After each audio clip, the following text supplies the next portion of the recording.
Hello, everyone. Welcome to our Wednesday Live, where we go through different teachings to help you have a peaceful, joyful, and fulfilled life. And so today we're going to talk about how to ask for guidance, how to know whether you're receiving divine guidance, and then what to do with that guidance.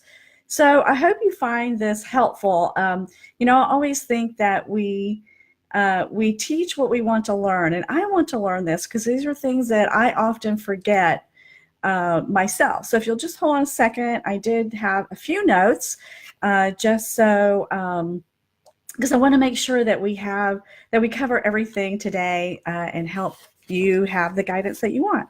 So let me ask yourself, have you ever asked yourself, how do I hear guidance? How do I ask for guidance? How do I know this is guidance?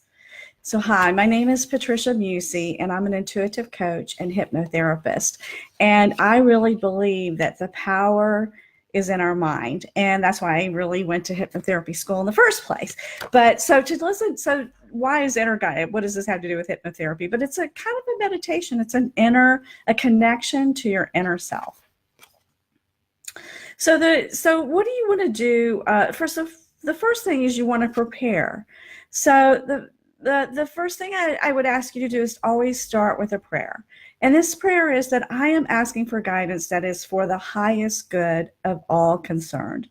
So whatever kind of prayer that you have, that you pray, but you're looking for guidance that is for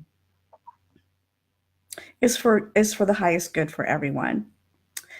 The other thing that you want to make sure that you do is that you're honest about your own agenda. So you may be attached to a certain outcome, or you may have a lot of fear about something. You might have an agenda about it. So you want to make sure that you really know within yourself, why am I asking for this guidance? And make sure that you're kind of putting your own agenda to the side so that you can hear clear guidance from spirit. Let's see. So you want to trust also that there is a divine plan for your life. So this just really does take faith, right? That there is a divine plan, that God has a plan for you, and He's constantly guiding you. We just don't always hear it. It's available to us, but we block it. So this is really the first step, is to trust that God has a plan for your life, right? The next thing is to investigate the issue. So you want to make sure that you have relevant information. So it doesn't mean that you go in willy-nilly without really understanding the different things about the question you have. So let's say, I'll give you an example. So let's say that you're thinking about changing jobs, for instance. So you might start with doing some research. What kind of other jobs are out there? What kinds of things do I want to do?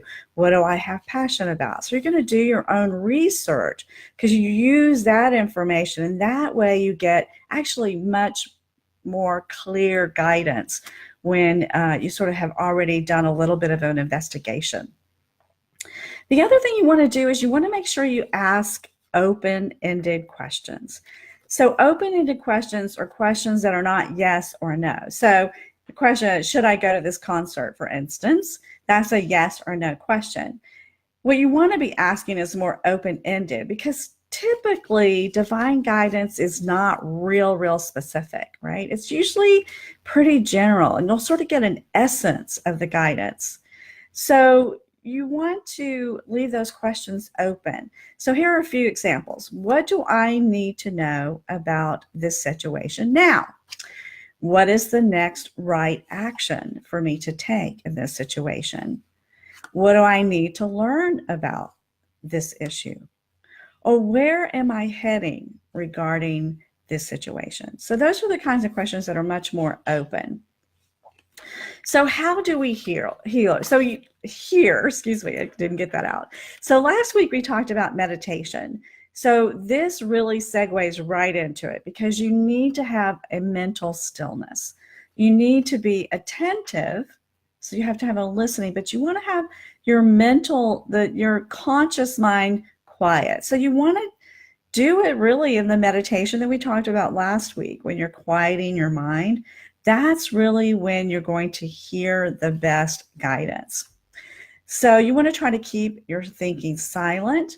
And when you find the chatter in your mind is creeping back in, just return your focus back to the question at hand. So, how does guidance come? So, it's different for everyone. Some people have a way that they hear it the same.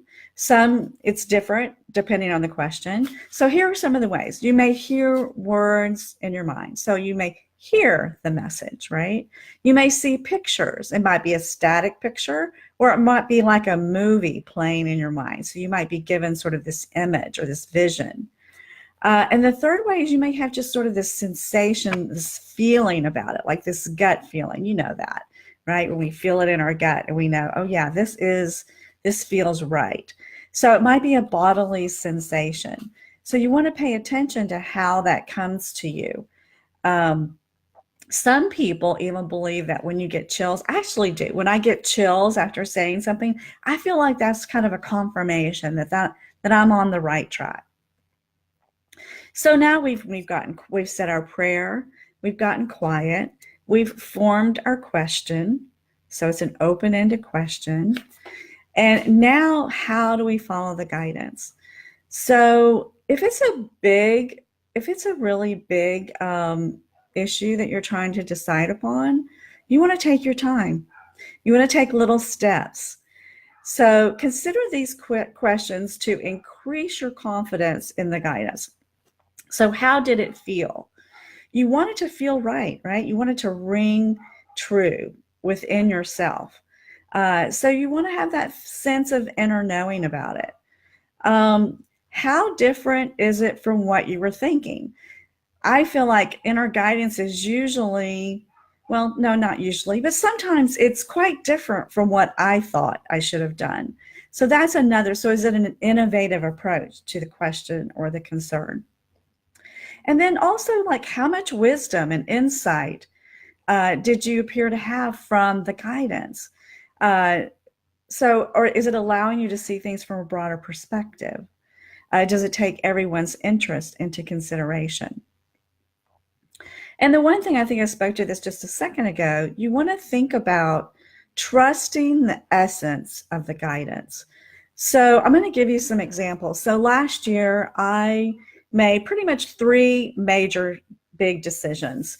And out of the 3, in my honest opinion, only one of them was really right on. But when I reflect back, the other 2 decisions that, in my perception, were sort of a failure or didn't appear to be right guidance, when I look back, I see that those 2 decisions actually supported the third that was the right decision for me. So I think sometimes we perceive that we followed guidance and that then we think, well, maybe we heard it wrong, but maybe we did hear it right. And we needed that experience to learn something about how we act in the world.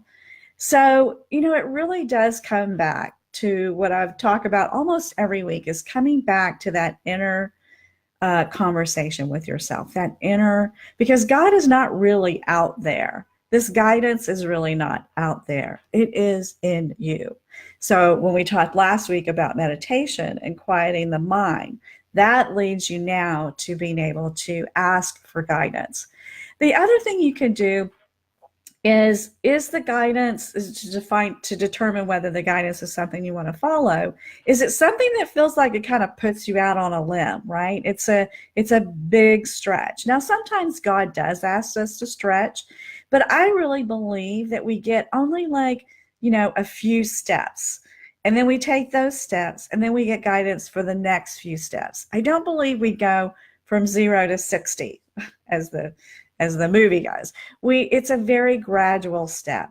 Because the other thing you do is you want to make sure that you ask often. So if you're not really sure about the guidance, that's the other thing you can do, is continue to ask until you feel like you have the clarity about what your next right action is. And then, also lastly, remember that you're not in this alone, right? This is a partnership. This is a cooperation between you and God. God has a plan for your life. but you don't really know what it is. But God knows everything. He knows what is best for you. And honestly, I don't know what's in my best interest. Honestly, I don't. I really need that inner guidance to take me to the next step in my life. The other thing that you can do is to kind of keep a record, of things that you've asked for guidance for, the action that you took, and whether you felt that it was divine guidance or you felt like that maybe your ego had gotten in the way. And what you can do is start to look for, is there a pattern? Is there a pattern in like maybe the type of situation that I ask about that I'm not as, maybe I don't follow the guidance as easily, or I got it wrong.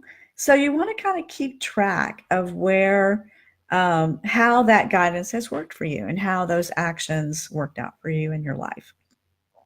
So this was sort of an overview of how to ask for guidance, how to know if it's really divine guidance, and then how to follow that. And next week, we're going to continue this conversation because there are other ways that we get guidance, right? We get guidance from the external world, so synchronicities, or maybe you use oracle cards, or maybe it was a conversation. So we'll talk more about those things next week, and then we'll go through the whole process of asking for guidance. So we'll go through a real life example. So I hope that you found this very helpful. I share these things with you because I really believe women in midlife, like us, I'm assuming that you're like me, we have so much to give to the world, but sometimes we have a lot that gets in the way, that blocks the abundance and the love and everything that we really deserve in our life. But sometimes we block that. And that's why I really love working with women.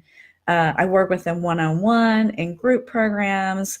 And I do offer a 45-minute free discovery session. And these sessions are life-changing. During that session, I do hypnosis with you. I record it. You get a short recording that you can listen to in your own meditation. So I encourage you to take advantage of that. I'm going to put the link in the comments below. So you can follow that link, pick a time that works for you. And let's, dive deeper into these deeper questions that you have about where your life is going and what is holding you back. So I hope you found this helpful. I can't wait to see you next week. Please come. It's every Wednesday at 5 p.m. Eastern. We share on all of these topics that are just going to have you feeling more peace, more joy, and really giving back to the world in a way that makes a huge difference, because we need you. And I want you to be at 100%. Take care. I'll see you next week.